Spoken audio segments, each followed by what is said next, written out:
Hello. Today I'm going to be tying up my Wicked Wire Pine Blue Wing Olive Soft Hackle Emerger that combines a unique segmented wire body with a sparse pine squirrel collar. Along the way, I'll show you a simple body technique that creates a more symmetrical profile and creative use for a dubbing loop that you can apply to countless other patterns. Let's get one in the vise. Now that we have our hook in the vise, the Moonlit Premium Tagata ML 102 in a size 16. I also tie this in a size 14 through 20 for my blue wing olives. I'm going to start my classic wax 12-aught olive dun thread right behind the eye of the hook, rack back to about the 3/4 mark, trim out the tag end. I'll now take the Semperfli tying wire in the bright damsel green and secure that down right along the hook shank right to the back of the eye of the hook, and then wrap back to the 3/4 mark. And then I'm just going to half hitch that, secure it down so I can use my rotary feature. Now I'm going to grab my tying wire, and you can see that it's in the material feeder, which also helps give me better control of this as I'm wrapping it. And I'm just going to do touching wraps going back. And every so many wraps, I'll take my thumbnail and push that wire back up in so that I make sure I have touching wraps. Now, while I'm finishing this Wicked Wire body, I'd love to hear your thoughts. Have you ever experimented with using materials outside their traditional purpose, like pine squirrel in a dubbing loop instead of a feathered hackle? Let me know in the comments if you're enjoying fly patterns that teach new techniques and different ways to use familiar materials.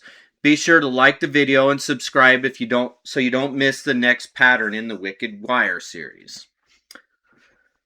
Alright, now we're just going to continue wrapping this back all the way to the bend of the hook.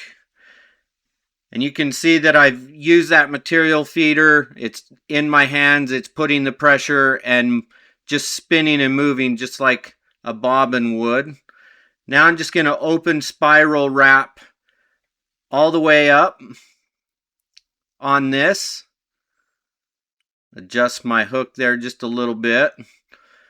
Now I'm just going to tie in that wire, two in front, over the top, two in front, and then just kind of lock it in a couple times, set my thread off to the side. We'll helicopter that out there nice and clean. I'm just going to take and wrap my thread again, just get it in place. Now I'm going to take some beaver dubbing in olive, and this is just going to create a nice little thorax that's going to help prop up my hackle fibers. If I were using hackle in this scenario, it's going to help prop up my pine squirrel and give it that nice bushy and flow that's going to help push and pulse and breathe life into the pattern. So we'll make sure we don't crowd the eye of the hook. Just want to put this right there basically on that 3/4 mark. Now I'm just going to take and create a dubbing loop here with my finger. So we've got that in place there. Now I'm going to go behind it, and this is just going to help lock that off. And I'm just using my fingers to hold that. I'm going to wrap it backwards just to help make sure I lock that out. Now I'm just going to take my thread back over my bobbin rest. Here's my Nirvana dubbing spinner tool. I'm going to put that in the loop. Then I'm going to take a very small clump off of my pine squirrel zonker in natural, and I'm just going to place that. And I'm getting a small clump like this using my fingers so that I can help kind of create a little bit of a thinner profile before I put it in my dubbing spinner here. And then I'm just going to trim that out. And then I can adjust that, and I can adjust the length on this, on the tips, for larger or smaller flies when I put that into my dubbing loop.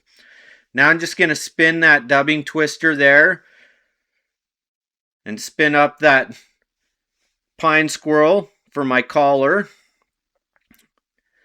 Here I'm going to take the bottom part off of that twister just so that it's not so long and it's easier for me to take and maneuver. You can wet your fingers to do this, or you can just preen them back as you're wrapping, as I'm doing here.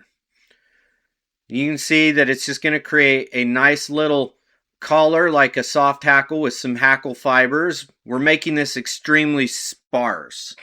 You don't want to overdo this or else it just looks like a puffy ball. And so a few wraps and you can see we've got a nice sparse look there. It's going to give you a very buggy look on the water. So we're going to take and lock that in just like we would a piece of hackle. I'm going to set it off to the side, pull it back and clean it up just a little bit. And then once I've got that, I'm going to do a half hitch.